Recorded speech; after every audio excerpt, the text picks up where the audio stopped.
Okay. So let's have a look at the matching strategy. The matching question for reading comprehension. I like this question because it doesn't go in order.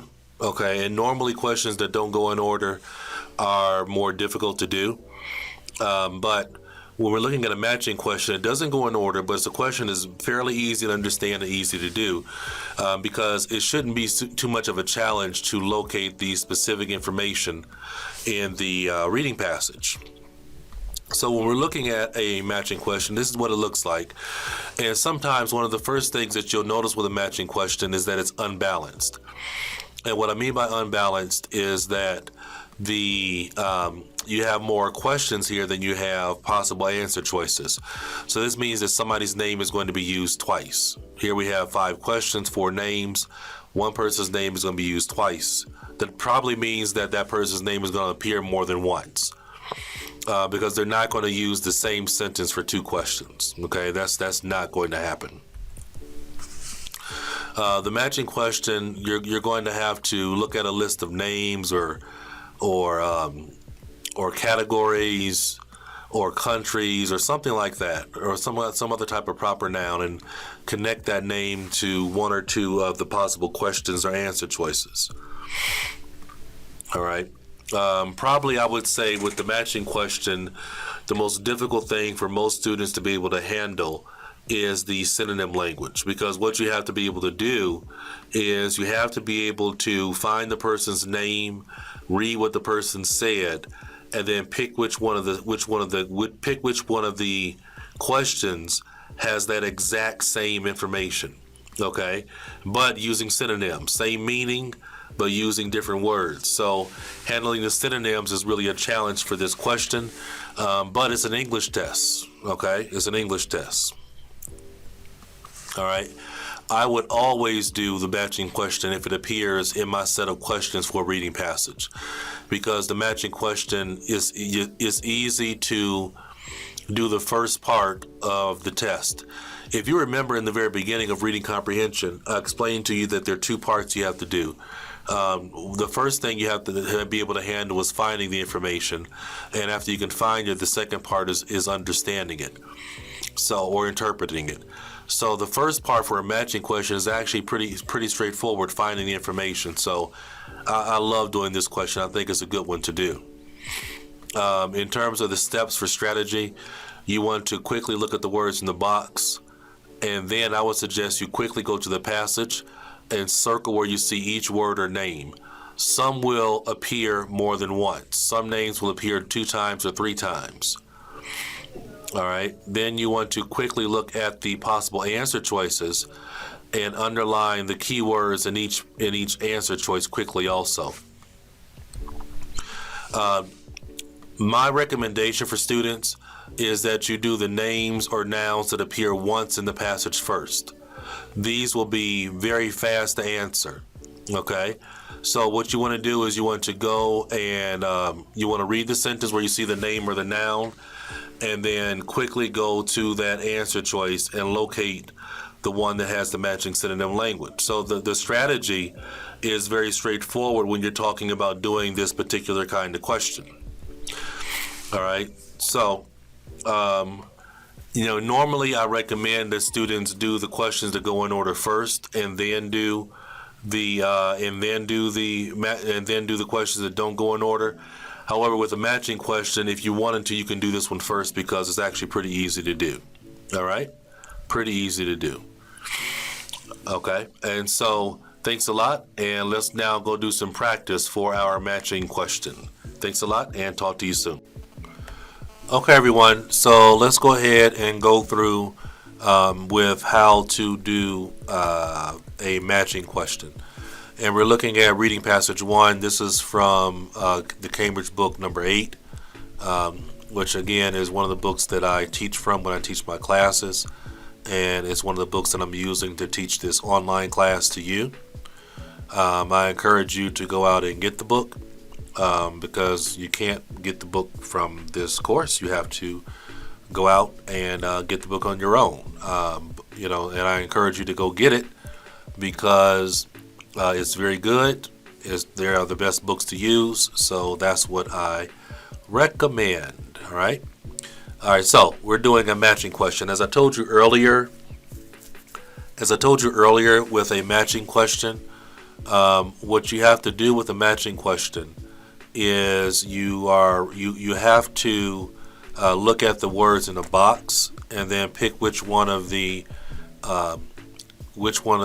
questions matches the language that's found for that word in the box. So it's a very easy question to understand in terms of strategy. The biggest challenge is you have to read the sentence in the passage and then find the parallel synonym match to one of the questions. So that's the real challenge. But it's the same two things over and over and over again. Finding and locating the sentence, understanding it, pick the synonym match. Okay? That's the same thing that they're testing over and over and over again. And that's what you have to be aware of when it comes to doing IELTS reading comprehension. Okay, so now if you notice with this set of questions, this is interesting. I'm going to go off on a little sidebar. You see the first set of questions here is a paragraph location question. It says which paragraph contains the following information, like 1, 2, 3, 4. So this question appears first. It's before the matching question. But when I'm doing this, like I've told you, you don't do the paragraph location question first. Okay, because it doesn't go in order, and if you try to do it first, you're going to end up reading the whole reading passage and wasting all your time. Okay, so we wouldn't do the paragraph location question first. All right, what we would do is we would look at numbers 1, 2, 3, and 4 and circle the key words in each one, like timekeeping and cold temperatures, explanation of the importance of geography and a calendar, and farming. Pendulum clock, really good, and simultaneous efforts to calculate time and uniform hours. So I would circle those keywords for the paragraph location question, and then I would leave it. Don't do it right now, leave it. Okay, and then you want to do your matching question. Here's our matching question right here, and we also have a diagram question. So if you had a passage like this that had this set of questions, paragraph location, matching, and diagram, do your matching question, do your diagram question.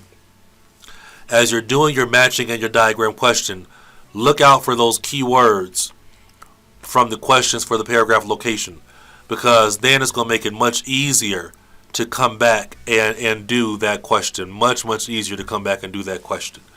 All right, because we went ahead and we circled our keywords for each one, and then we know what to look out for. Okay, so let's go ahead and move to our matching question, and here we go. We have 4 questions, 5, 6, 7, 8, and we have 6 names in the box. Okay, so that means 2 of the names don't belong. Okay, 2 of the names don't belong. All right, now for this one, it doesn't tell us that we can use a name more than once. It doesn't say. It doesn't. If you could use a name more than once, it will tell you.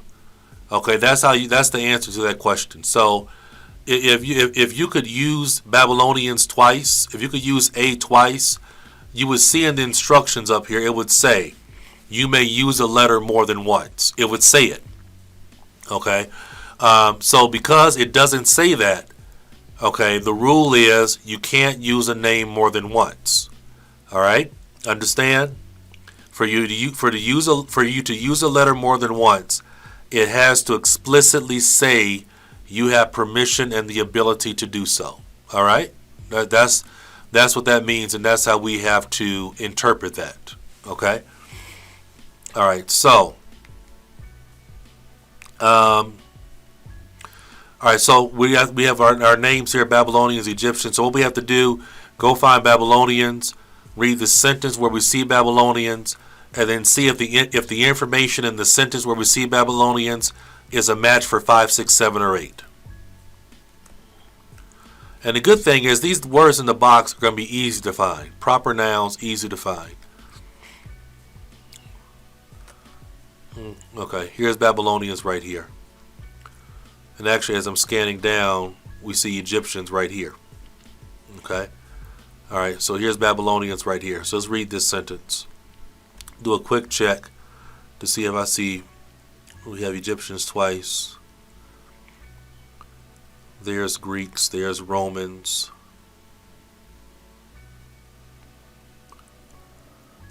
There's Germany. There's French, France, there's England. Alright, so I see all the names. I don't see Babylonians again, so I know it's going to be this sentence right here. Alright, so it says, I'm starting right here in paragraph A. Alright, according to the archaeological evidence, at least 5,000 years ago, and long before the advent of the Roman Empire, the Babylonians began to measure time, introducing calendars to coordinate communal activities, to plan the shipment of goods, and in particular to regulate planting and harvesting. Alright, so it says the Babylonians, right here, the Babylonians began to measure time, introducing calendars to coordinate communal activities. So they introduced calendars to coordinate activities, to plan the shipment of goods, and in particular to regulate planting and harvesting.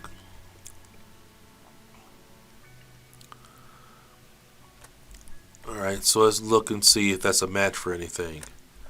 They devised a calendar where the months were equal. We saw nothing about being equal. Divide the day into 2 equal halves. Nope. They developed a new cabinet shape for a timekeeper. Nope.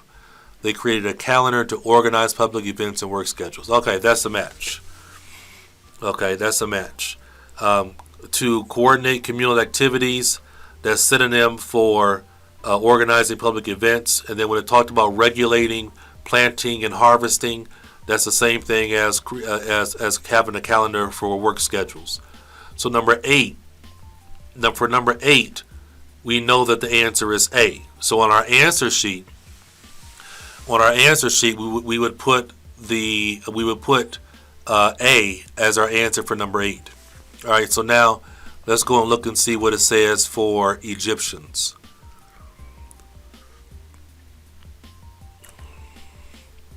All right, here's Egyptians right here.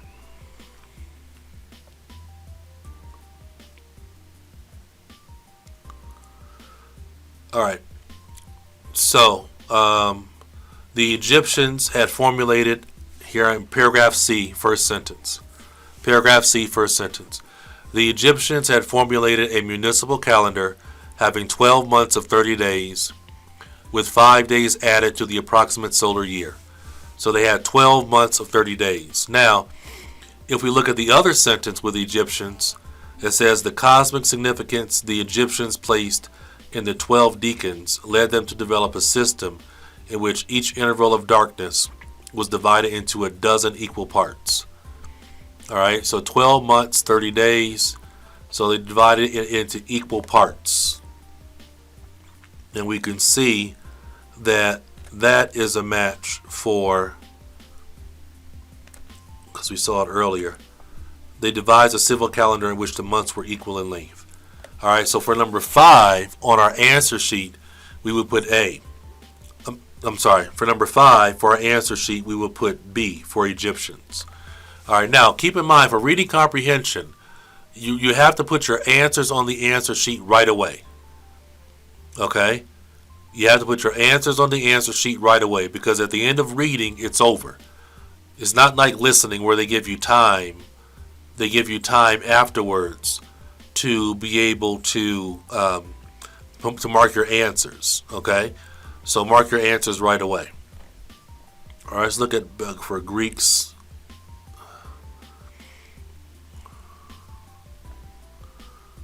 We already saw all the ones. Let's see. Temporal hours, which were, here's Greeks right here, everyone. Right here. Here's Greeks.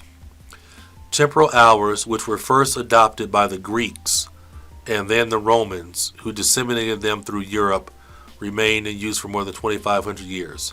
Temporal hours, which were first adopted by the Greeks. Okay, I don't see that as a match for anything. 2 equal halves, no. New cabinet shape, no. 5 and 8 are already gone. So Greeks Greeks is not a match for number 6 or number 7.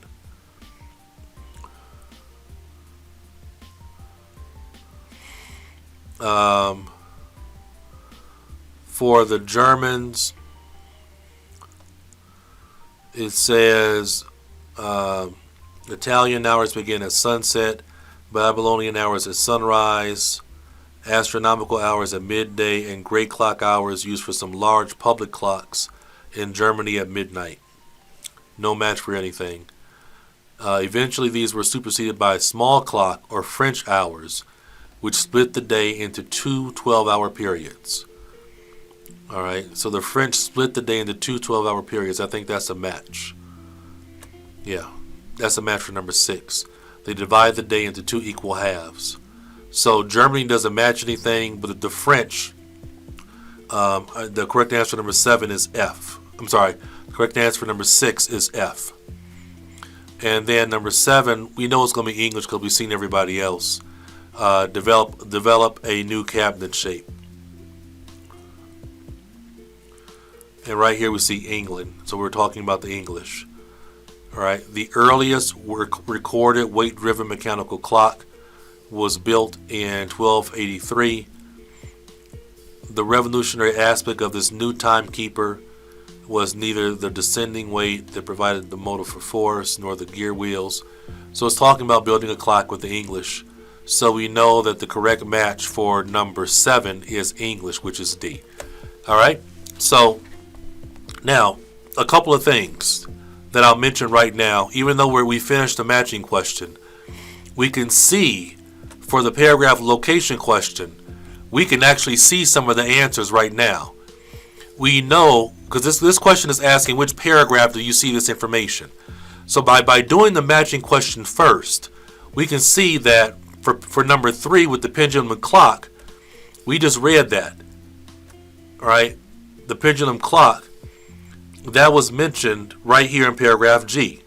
Pendulum clock, pendulum clock is right here. Okay, about the pendulum clock. Also, by doing the matching question, we actually know the answer to also number 4. Because number 4 says simultaneous efforts of different societies to calculate time using uniform hours. We know that that is from paragraph E, where it talked about the Babylonian hours, the German hours, and then the French splitting the day into two 12-hour periods. So uniform hours, right? 24 equal parts. So we know that that information comes from paragraph E. So by doing the matching question first, and then doing the paragraph location questions after, you can actually get a really good idea for maybe where one or two of them, where this information is located. And that's why I say don't do it first. All right, so that's just a little bit of a tidbit or advice for you in terms of handling that paragraph location question. Okay, all right. So if you're doing the whole course, the next thing we're going to be addressing after this is the paragraph location question, and we're going to be coming back to this actual reading passage to do it. So it should be able to make a lot more sense to you then also. So talk to you soon. Thanks a lot. Okay, everyone. So here we go. We're looking at another matching question. This is our second example. Our second example of the matching question. Okay, so I hope that you're getting a really good idea from working with us on the proper strategy, methods, and tactics for doing the reading comprehension for the IELTS. A lot of students really aren't clear about how to do the different questions, and so I'm hoping that these lessons and the strategy and how to do it is something that can be really, really helpful to you. Okay. All right. So, and as you know, with our basic strategy, we have to look at the words in the box and then quickly go to the passage, and we could circle where we see each word. Some might appear more than once.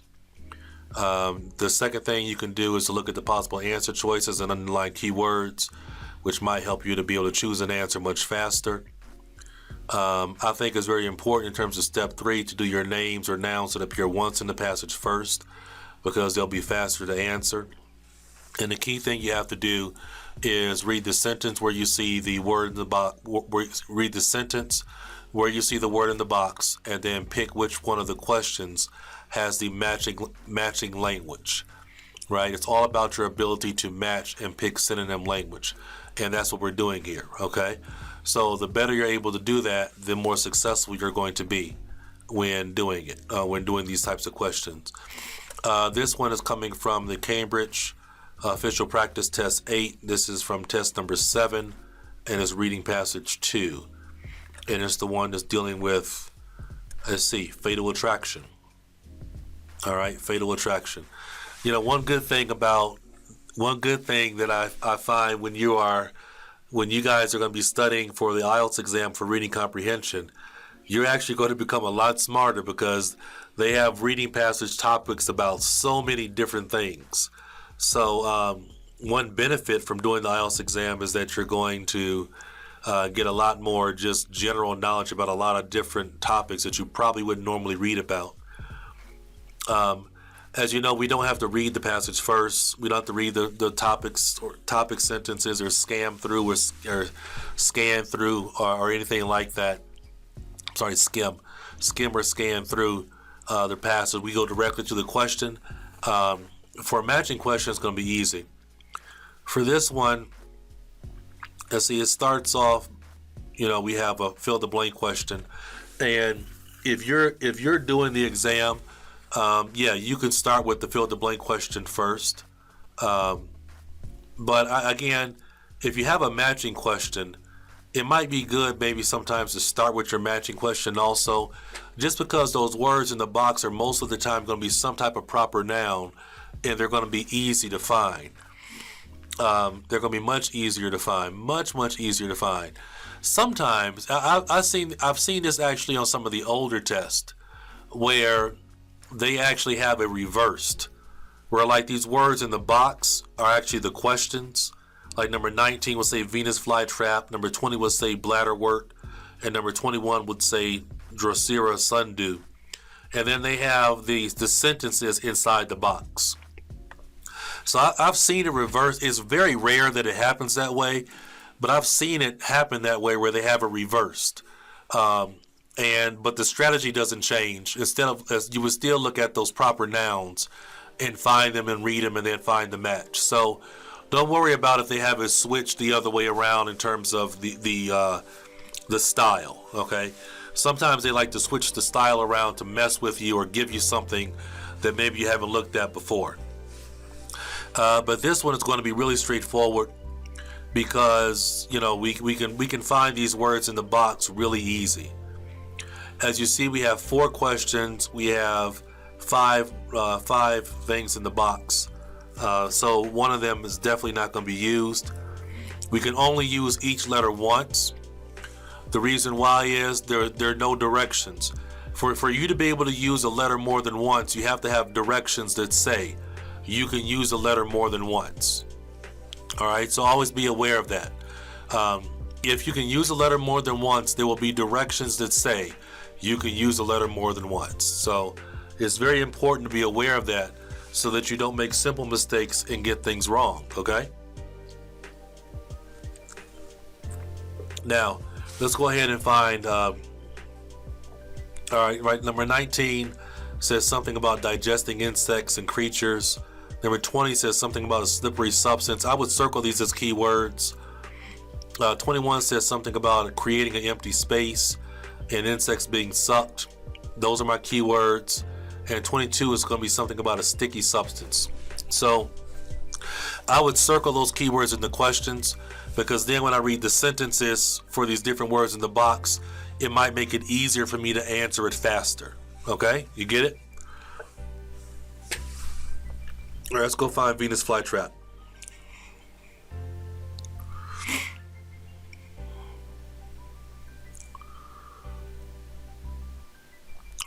All right, I see Venus flytrap right there in the right here, very first one. Okay, there's bladderwort right there. There's Drosera right there. All right, so actually it looks like this one, is lining up. It looks like it's lining up.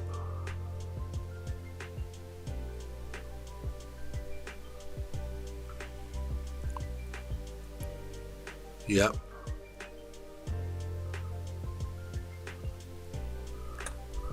And here we have something about Venus flytrap again. Venus flytrap, Drosera sundrew. So we have them appear a couple of different times. And let's look back again. What were some of our other ones we had to look at? Raffles, the pitcher plants. All right, we also had something about the pitcher plants. Okay, and there we have with the pitcher, something about the pitcher plants right there. There's something about the raffle pitcher plant right there. All right, so we have the raffle, and then the other one was the purple pitcher plant. Right, that was for the raffle pitcher plant. And there's the purple pitcher plant. So yeah, these are going in order. These are going in order. All right, these are definitely going in order. So I saw that the Venus flytrap and the Drosera appear more than once. I mean, the Venus flytrap and the Drosera appear number one more than once. So I would probably do the bladderwort and the raffle and the purple pitcher. I would probably do those first because I only need to read one sentence and see if they fit, see if they match up. So those are the ones that I would do probably first. All right, so let's have a look first and read about the bladderwort first.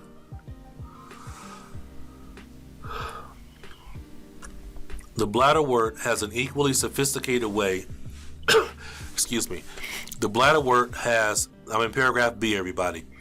The bladderwort has an equally sophisticated way of setting its underwater trap. It pumps water out of a tiny bag-like bladders, making a vacuum inside. When small creatures swim past, they bend the hairs on the bladder, causing a flap to open. The low pressure sucks water in, carrying the animal along with it. Okay?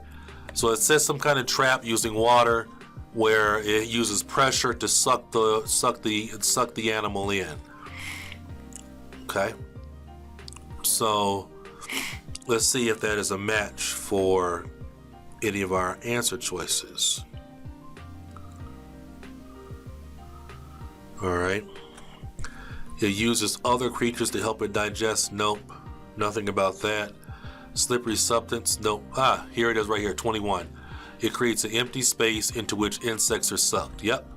Because we just read those sentences and it talked about insects being sucked in. Okay. It talked about insects being sucked in. If you want, go ahead and rewind the tape and you can look back at the sentence again. But we looked at the sentence for the bladderwort right here. And we read these sentences and look at its methodology of what it's doing, and it talks about it using pressure to suck water in and carry the animal along with it. It said it makes a vacuum, and a vacuum is a synonym for an empty space. Okay, so that means that on our answer sheet we would mark number 21 as being B for bladderwort. All right, now let's look at the raffle pitcher plant. Like I said, I'm doing those first because they appear more. I see them appearing once. All right, here's a raffle right here. The raffle pitcher plant right here in paragraph B at the end, where you see the small little hand. The raffle pitcher plant from the jungles of Borneo produce nectar that both lures insects and forms a slick surface, which they can't get a grip. Insects that land on the rim slide on the liquid and tumble in. Okay, we know that's a match. We saw that one already, and that's why it's good sometimes to go ahead and select the key words. Right here, 21 is the answer. It says slippery surface, and when we just read that sentence, it talked about, when we just read that sentence, okay, for the raffle plant, it talked about it forms a slick surface. It says it right there, right? It says it forms a slick surface. So where it talked about it forming a slick surface, right? That's right here. It's talked about, you know, it forms a slick surface, okay? And so when that's why we picked that as our answer choice. Now let's look at where it talks about the purple. All right, but the purple pitcher plant, I'm in paragraph C, second sentence. But the purple pitcher plant, which lives in bogs and infertile sandy soils in North America, enlists other organisms to process its food. Okay, so again we see this answer also. It says the purple pitcher plant enlists other organisms to process its food. So it uses other organisms, like other animals. That's what an animal is, an organism. It enlists other organisms to process its food. Could be animal, could be something else, bacteria, I guess possible. When talking about organism. All right, so that would be right here, 19. It uses other creatures, synonym for organism, to help it digest insects. Digest is a synonym for processing its food. So the correct answer for number 19 is E, purple pitcher plant. All right, and then we just have one more to go find. Something talking about a sticky substance. Something talking about a sticky substance. So let's look at the Drosera plant. Now it's either going to be the Drosera plant or the Venus flytrap that talks about a sticky substance. So that's all we're looking for. All right, the Drosera, I'm in paragraph B, everybody. Paragraph B, right here where you see the hand on the screen. Right there, that little hand that's moving. The Drosera sundew, meanwhile, has a thick, sweet liquid oozing from its leaves, which first attracts insects, then holds them fast before the leaves snap shut. The Drosera sundew, meanwhile, has a thick, sweet liquid oozing from its leaves, which first attracts insects, then holds them fast before the leaves snap shut. Right, where it talks about holds is a sweet liquid oozing from its leaves. All right, and holds them fast. That means they get stuck. That's our synonym right there. When it says it holds them fast, that means they get stuck there. They can't move. All right. So the correct answer for our sentence is talking about produces a sticky substance is the Drosera. So number 22 would be C. So our correct answers here was number 19 was E, number 20 was D, number 21 was B, and number 22 was C. All right, so again, that's how we do our matching question. Thanks a lot, everyone, and I hope you now understand how to do a matching question. Talk to you soon.